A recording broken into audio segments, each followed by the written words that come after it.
everyone, welcome to Prudent Classes. Hope all of you are doing good. So guys, आज की इस video में हम डिस्कस करेंगे हमारे सब्जेक्ट MCO7 उसका एक बहुत ही important and paper expected topic जो कि रिलेटेड होगा systematic risk and unsystematic risk से। ठीक है, तो जानेंगे कि सिस्टमेटिक रिस्क क्या होते हैं, अनसिस्टमेटिक रिस्क क्या होते हैं और दोनों के बीच में जो पॉइंट ऑफ डिफरेंस है हम उनको डिस्कस करेंगे। तो इस पर्टिकुलर वीडियो में मैं मोस्ट इंपॉर्टेंट 9 पॉइंट्स लेकर आया हूँ इन दोनों रिस्क से रिलेटेड, जिसके थ्रू आप जानेंगे इन पर्टिकुलर रिस्क के बारे में और दोनों के बीच का डिफरेंस भी आप लर्न कर पाएंगे। तो वीडियो एंड तक देखिएगा ताकि आपको जितने भी पॉइंट्स ऑफ डिफरेंस हैं सभी समझ में आए about the systematic risk and the unsystematic risk. And that is my guarantee, अगर आप अटेंशन देके एंड तक इस वीडियो को देखेंगे तो जितने भी पॉइंट्स हैं आप उनको अच्छे से समझ पाएंगे और एग्जाम में अगर ये क्वेश्चन आता है तो आप मैक्सिमम मार्क्स स्कोर कर पाएंगे। Okay, so this is our part number 3 for the unit 4 discussion। बाकी के जो दो पार्ट्स हैं वो ऑलरेडी प्लेलिस्ट में अपलोडेड हैं, आप वहां पर जाकर चेक कर सकते हैं। मिशन याद रखिएगा, that is 70% और more in our upcoming exam, so we have to work for that। Regular videos में लाता रहूंगा आपको नए नए टॉपिक्स पर, तो चैनल सब्सक्राइब नहीं किया तो कर लीजिए जिससे कि फ्यूचर वीडियोस की नोटिफिकेशन मिल सके। और हमारा जो पर्पस है ध्यान रखिएगा, वीडियो के साथ साथ हमें याद करते हुए चलना है। तो एग्जाम में कई बार ये क्वेश्चन पूछा जा चुका है like this, distinguish between systematic risk and unsystematic risk, या फिर नॉर्मल आपका आ सकता है कि राइट अ शॉर्ट नोट और explanatory note on systematic risk and unsystematic risk. तो वट एवर द केसेस, आप सारे पॉइंट उस तरीके से लिख सकते हैं। तो जो पॉइंट ऑफ डिफरेंस है उनको समझ लीजिएगा और उसके बेसिस पर अगर किसी पर्टिकुलर पॉइंट पर आपको शॉर्ट नोट भी लिखने आ जाए तो उन सभी पॉइंट्स को कलेक्ट करके आप लिख दीजिएगा, आपका आंसर बन जाएगा। ठीक है, तो सबसे पहले स्टार्ट करते हैं पॉइंट नंबर 1 के साथ में। एंड गाइस, वीडियो अच्छी लगे तो लाइक कीजिएगा और जितना हो सके अपने दोस्तों के साथ इसको शेयर जरूर कर दीजिएगा ताकि उनको भी इस पर्टिकुलर टॉपिक के बारे में क्लैरिटी मिल पाए। मेरा एम यही है कि आपको जितना हो सके आपके टॉपिक से रिलेटेड क्लैरिटी मिल पाए। तो सबसे पहला जो हम बेसिस रखेंगे अपने डिफरेंस का वो होगा मीनिंग। ठीक है, तो जानेंगे कि सिस्टमेटिक रिस्क क्या होता है एंड अनसिस्टमेटिक रिस्क क्या होता है। तो let's start with the point number 1 जो कि रिलेटेड होगा सिस्टमेटिक रिस्क से।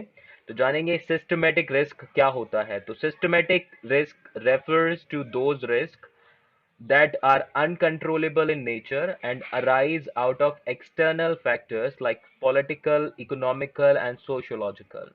तो ऐसे रिस्क यानी कि वो रिस्क जो कि आपके कंट्रोल में नहीं होते, जिनका नेचर अनकंट्रोलेबल होता है, जिनको आप कंट्रोल नहीं कर सकते और एक्सटर्नल फैक्टर्स की वजह से राइज होते हैं। ठीक है, तो वो सारी रिस्क हमारे सिस्टमेटिक रिस्क कहलाते हैं। आई रिपीट, सिस्टमेटिक रिस्क वो रिस्क होते हैं जो कि अनकंट्रोलेबल होते हैं नेचर में और आपके एक्सटर्नल फैक्टर्स के थ्रू क्रिएट होते हैं।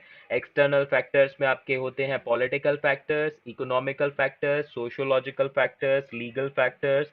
तो ये सारे जो फैक्टर्स होते हैं जो कि एक बिजनेस के कंट्रोल के बाहर होते हैं या फिर आप कह सकते हो एक्सटर्नल होते हैं, वो कहलाते हैं सिस्टमेटिक रिस्क। ठीक है, तो ये सारे फैक्टर्स क्या करते हैं, बहुत तरह के रिस्क क्रिएट करते हैं। तो इनके थ्रू जो रिस्क क्रिएट होता है that will be considered as systematic risk. Okay, so systematic risk refer to those risks that are uncontrollable in nature and arise out of external factors like political, economical and sociological। Point याद कर लीजिए, बहुत ही important है। Now अब discuss करेंगे about the unsystematic risk. अभी तक हमने डिस्कस किया था सिस्टमेटिक रिस्क के पॉइंट के बारे में। नाउ जानते हैं अनसिस्टमेटिक रिस्क क्या होते हैं।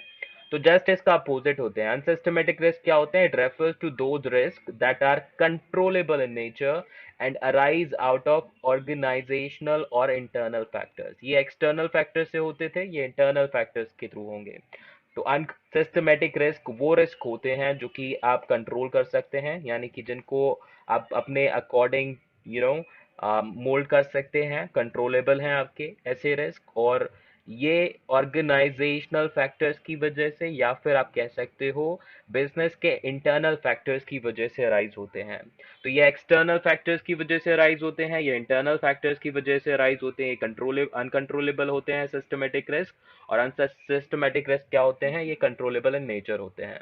तो आई एम श्योर कि पहला जो बेसिस था मीनिंग आपको समझ में आ चुका होगा, पॉइंट क्लियर हो। आगे बढ़ते हैं, let's discuss the second point और द सेकंड बेसिस जो कि रिलेटेड होगा नेचर से। तो जानेंगे कि सिस्टमेटिक रिस्क का क्या नेचर है एंड अनसिस्टमेटिक रिस्क का क्या नेचर होगा। So let's start with the systematic risk. So systematic risks are non-diversifiable in nature. That is, it cannot be minimized, controlled, or eliminated by the management of an organization. तो nature की बात करें तो systematic risk कैसे होते हैं? Non diversifiable in nature. I repeat, non diversifiable in nature, यानी कि इनको ना तो आप कम कर सकते हैं, ना ही कंट्रोल कर सकते हैं, ना ही एलिमिनेट कर सकते हैं। तो सिस्टमेटिक रिस्क को ना तो आप मिनिमाइज कर सकते हैं, ना ही कंट्रोल कर सकते हैं, ना ही एलिमिनेट कर सकते हैं ऑर्गेनाइजेशन में। ध्यान दीजिए, मैनेजमेंट कितना भी अटेम्प्ट कर ले अपने ऑर्गेनाइजेशन में, सिस्टमेटिक रिस्क को ना तो कंट्रोल कर सकता है, ना ही एलिमिनेट कर सकता है, ना ही मिनिमाइज कर सकता है। तो कैसे होते हैं systematic risk? Non diversifiable in nature. Now let's talk about the unsystematic risk. So unsystematic risks are diversifiable in nature. That is, it can be easily minimized, controlled, or even eliminated by the management of an organization. तो unsystematic risk क्या होते हैं? आपके डाइवर्सिफिएबल in nature होते हैं। इनको आप easily minimise कर सकते हैं, कंट्रोल कर सकते हैं और एलिमिनेट कर सकते हैं। ठीक है, तो कंपनी का जो मैनेजमेंट है वो क्या कर सकता है? अनसिस्टमेटिक रिस्क को मिनिमाइज, कंट्रोल और इवन चाहे तो एलिमिनेट भी कर सकते हैं, क्योंकि जो अनसिस्टमेटिक रिस्क होते हैं वो कैसे होते हैं? डाइवर्सिफिएबल इन नेचर। ओके, तो आई एम श्योर कि दोनों पॉइंट्स आपको क्लियर होंगे, नेचर समझ में आ चुका होगा। याद कर लीजिए पॉइंट साथ के साथ में, और सीधे एग्जाम में जब ये आपका क्वेश्चन आता है तो अपना अच्छे से कीजिएगा इसको। नाउ बेसिस नंबर 3 अब हम डिस्कस करेंगे, जिसमें हम जानेंगे कि रेस्पॉन्सिबल फैक्टर्स कौन से होते हैं सिस्टमेटिक रिस्क के लिए एंड अनसिस्टमेटिक रिस्क के लिए। ठीक है, तो responsible factors, that is the basis number 3। Systematic risk में जानेंगे तो systematic risk take place due to external factors और macroeconomic factors, and these external factors can be sociological, economical or even political too. तो इस point को हम almost discuss कर चुके हैं सबसे पहले पॉइंट में, लेकिन फिर भी ये हमारा पॉइंट ऑफ डिफरेंस बनेगा। while explaining our answer we can write this point as well। तो जितने भी एक्सटर्नल फैक्टर्स है या मैक्रो इकोनॉमिक फैक्टर्स हैं, उनकी वजह से सिस्टमेटिक रिस्क क्या होता है? अकर करता है या राइज होता है। तो ध्यान दीजिए, सिस्टमेटिक रिस्क टेक प्लेस करते हैं एक्सटर्नल फैक्टर्स या मैक्रो इकोनॉमिक फैक्टर्स की वजह से, और ये एक्सटर्नल फैक्टर्स या मैक्रो इकोनॉमिक फैक्टर आपके सोशियोलॉजिकल, इकोनॉमिकल या फिर पॉलिटिकल भी हो सकते हैं।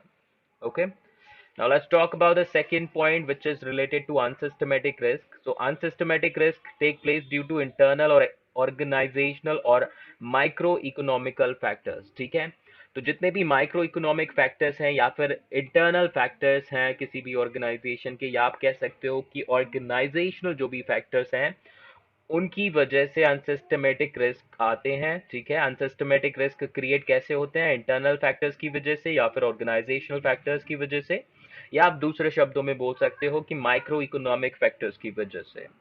Okay, so I'm sure now we understood about the responsible factors for both the types of risk that we are discussing right now। Now let's talk about the next basis। जैसा बोला, पूरे 9 points हैं, सारे के सारे points ध्यान से देखिएगा, पूरा टॉपिक क्लियर हो जाएगा आपको इन पर्टिकुलर रिस्क के बारे में। एंड जैसा बताया आपको स्टार्टिंग में, पेपर के पॉइंट ऑफ व्यू से बहुत इंपॉर्टेंट है, तो ध्यान से देखिएगा। बेसिस नंबर 4 है इम्पैक्ट। तो जानेंगे कि सिस्टमेटिक रिस्क का किस पर इम्पैक्ट पड़ता है और अनसिस्टमेटिक रिस्क का किस पर इम्पैक्ट पड़ता है। तो ध्यान दीजिए, let's start with the systematic risk. तो systematic risk can impact the industry, market as well as the overall economy. I repeat, systematic risk can impact the industry, market as well as the overall economy। यानी कि आपका चाहे industry हो, चाहे market हो या फिर पूरी इकोनॉमी हो, सिस्टमेटिक रिस्क सभी को इम्पैक्ट कर सकता है। And systematic risk have the potential to put an entire industry on or an overall economy into total distress। और सिस्टमेटिक रिस्क कितना पावरफुल होता है, इतना उसमें पोटेंशियल होता है कि वो चाहे तो पूरी की पूरी इंडस्ट्री या पूरी की पूरी इकोनॉमी किसी भी कंट्री की डिस्ट्रेस में डाल सकता है। तो ध्यान दीजिए, बहुत ही पावरफुल होता है ये systematic risk. And systematic risk में इतनी पोटेंशियल, इतनी पावर होती है कि वो पूरी की पूरी इकोनॉमी को इम्पैक्ट कर सकती है। ठीक है, ध्यान दीजिएगा। Now unsystematic risk as compare to systematic risk थोड़ा स्मॉल होता है, और ये बेसिकली अगर हम बात करें तो सिर्फ एक ऑर्गेनाइजेशन को डिस्ट्रेस में डालती है। ओके, ये पूरी इंडस्ट्री, पूरी इकोनॉमी, पूरे मार्केट को डाल सकती है systematic risk. But unsystematic risk में बेसिकली क्या है, आपका लिमिटेड इम्पैक्ट होता है और इसका अनलिमिटेड इम्पैक्ट है actually. So unsystematic risk can impact only a certain organization or a particular industry. Unsystematic risk have the potential to put an organization into distress. तो किसी भी ऑर्गेनाइजेशन को डिस्ट्रेस में डालने का पोटेंशियल होता है अनसिस्टमेटिक रिस्क में। इसके अलावा अनसिस्टमेटिक रिस्क की वजह से क्या है, एक सर्टेन ऑर्गेनाइजेशन यानी कि एक पर्टिकुलर ऑर्गेनाइजेशन या कोई पर्टिकुलर इंडस्ट्री पर इम्पैक्ट पड़ता है। ठीक है, तो आई एम श्योर की पॉइंट क्लियर होगा इम्पैक्ट के बारे में दोनों रिस्क के। एक बार अच्छे से पढ़ लीजिएगा। नाउ बढ़ते हैं अपने बेसिस नंबर 5 पर। बेसिस नंबर 5 जो कि है एग्जांपल्स। तो आप कुछ एग्जांपल्स लेंगे जो कि बेसिकली रिलेटेड होंगे systematic risk and unsystematic risk से। तो सबसे पहले लेते हैं सिस्टमेटिक रिस्क के एग्जांपल। तो systematic risk examples are inflation, rise in unemployment rates, the higher rate of poverty, corruption, changes in the interest rates, changes in the price rates, etc. ठीक है, तो ये सारे सिस्टमेटिक रिस्क के examples हैं। Inflation is the first example of systematic risk. After that we have rise in unemployment rates. तो unemployment rates का बढ़ना ये किसी भी इंडिविजुअल के हाथ में नहीं होता और इसको आप कंट्रोल भी नहीं कर सकते मैक्सिमम। ठीक है, पॉवर्टी रेट का बढ़ना अगेन अनकंट्रोलेबल फैक्टर है। आप कितना भी कोशिश कर लीजिए, इतनी साल से हमारी गवर्नमेंट अटेम्प्ट कर रही है but still we are not able to reduce the poverty level that we have in our country. तो उसी तरीके से अगर हम बात करें करप्शन की, करप्शन चेंजेस हो गए इंटरेस्ट रेट में, प्राइस रेट में चेंजेस जो हो गए, ये किसी के भी हाथ में नहीं होते और ये सिस्टमेटिक रिस्क के एग्जांपल्स होते हैं। नाउ बात करेंगे अपने नेक्स्ट पॉइंट की जो कि है अनसिस्टमेटिक रिस्क। नाउ अब अनसिस्टमेटिक रिस्क के जितने भी एग्जांपल्स हैं उनको भी डिस्कस कर लेते हैं। Let's talk about. So unsystematic risk examples are high rate of employee turnover, employee strike, higher cost of operational activities, manipulation of financial statements etcetera. तो जितने भी फैक्टर्स जो कि एक ऑर्गेनाइजेशन के लिए क्रूशियल होते हैं या उसको इम्पैक्ट कर सकते हैं, वो सभी के सभी अनसिस्टमेटिक रिस्क के एग्जांपल्स होते हैं।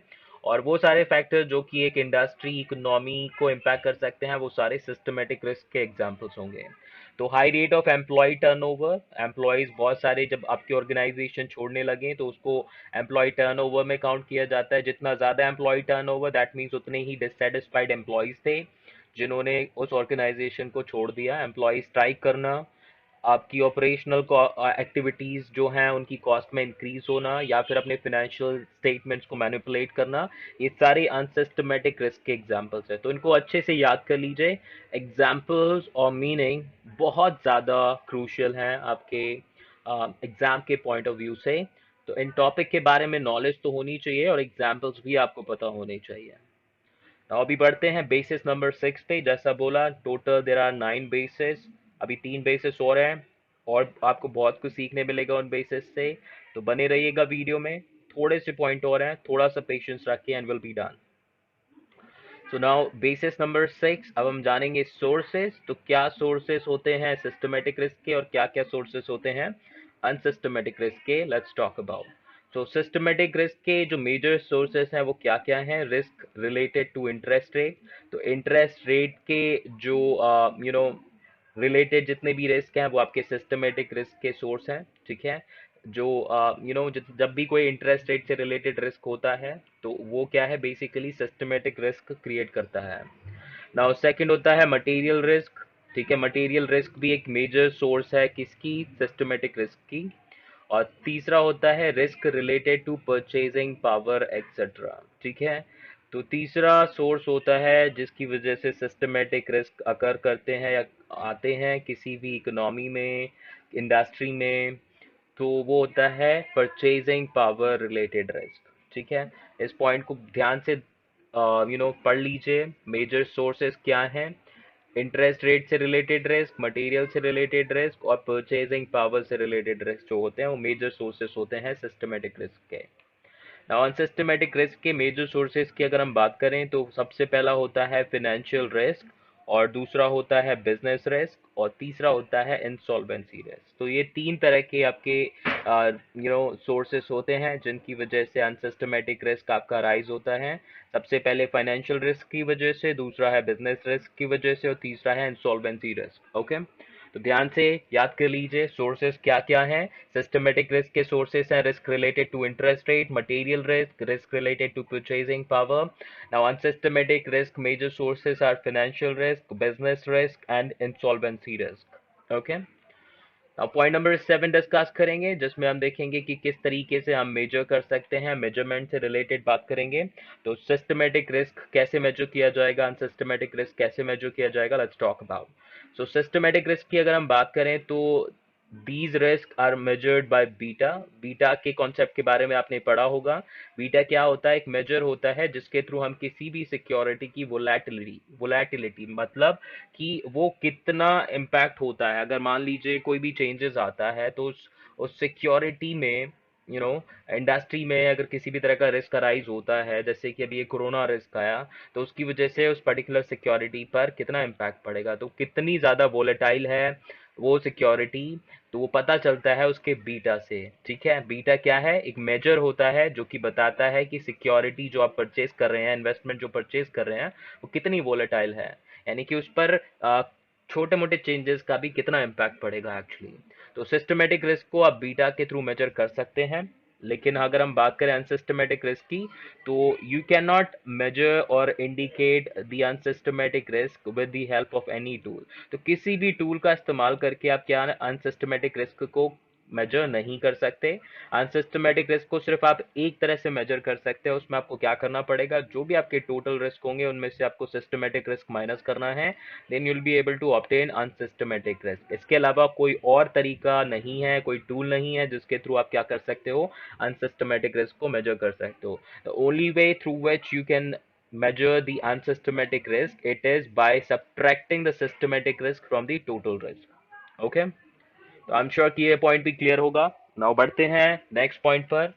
Next point which is basically related to the components. ठीक है, ये बहुत जल्दी याद हो जाएगा। जिन्होंने सोर्सेस के बारे में अच्छे से पढ़ लिया उनको कंपोनेंट्स याद रखने में दिक्कत नहीं होगी।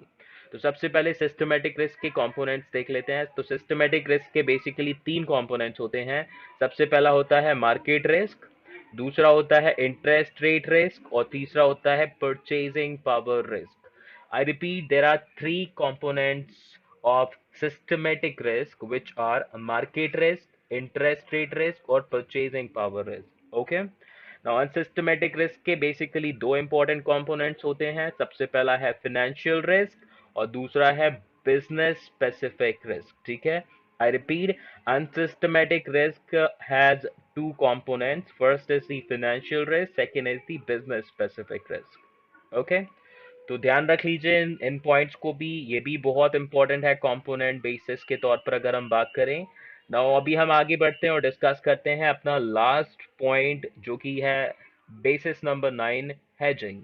हेजिंग क्या होता है, do you have any idea? Hedging basically क्या होता है, फ्यूचर में अपने आप को किसी रिस्क से प्रोटेक्ट करना, that is known as hedging. यानी कि बेसिकली प्रोटेक्शन होता है। आप जैसे इंश्योरेंस पॉलिसी परचेज करते हैं वैसे ही क्या होता है, एक तरह से इंश्योरेंस होता है हेजिंग। तो सिस्टमेटिक रिस्क के केस में देखते हैं किस तरीके से हेजिंग की जाती है। तो सिस्टमेटिक रिस्क प्रोटेक्शन और hedging is concerned with the assets allocation. तो एसेट्स को प्रॉपर एलोकेट करके क्या किया जाता है, सिस्टमेटिक रिस्क से प्रोटेक्शन या हेजिंग की जाती है। तो ध्यान दीजिए, systematic risk protection or hedging is basically concerned with what? It is concerned with the assets allocation. I repeat, systematic risk protection or hedging is concerned with the assets allocation. Now बात करेंगे unsystematic risk की। तो unsystematic risk are protection or hedging is concerned with the portfolio diversification. तो unsystematic risk से protection के लिए आपको क्या करना पड़ता है, पोर्टफोलियो डाइवर्सिफाई करना होता है। तो it is basically concerned with the portfolio diversification. ठीक है, तो let's repeat it last time. Unsystematic risk protection or hedging is concerned with the portfolio diversification. On the other hand, systematic risk protection or hedging is concerned with the asset allocation. Okay, तो I am sure guys जितने भी हमने points discuss करे सब सारे points आपको समझ में आ चुके होंगे। और अगर अच्छे से आपको पॉइंट समझ में आए और ये वीडियो अगर यूजफुल रही हो आपको, तो लाइक ज़रूर कीजिएगा, और जितना हो सके इसको अपने दोस्तों के साथ शेयर कर दीजिए ताकि उनको भी ये कॉन्सेप्ट इजी लगने लगे। मैं मिलता हूँ फिर आपसे नए वीडियो के साथ, एक नए टॉपिक के साथ में। एंड तब तक के लिए थैंक यू सो मच। किसी भी टॉपिक पर अगर आप वीडियो चाहते हैं तो कमेंट करके ज़रूर बताइएगा। And perform best in your exams. Bye bye.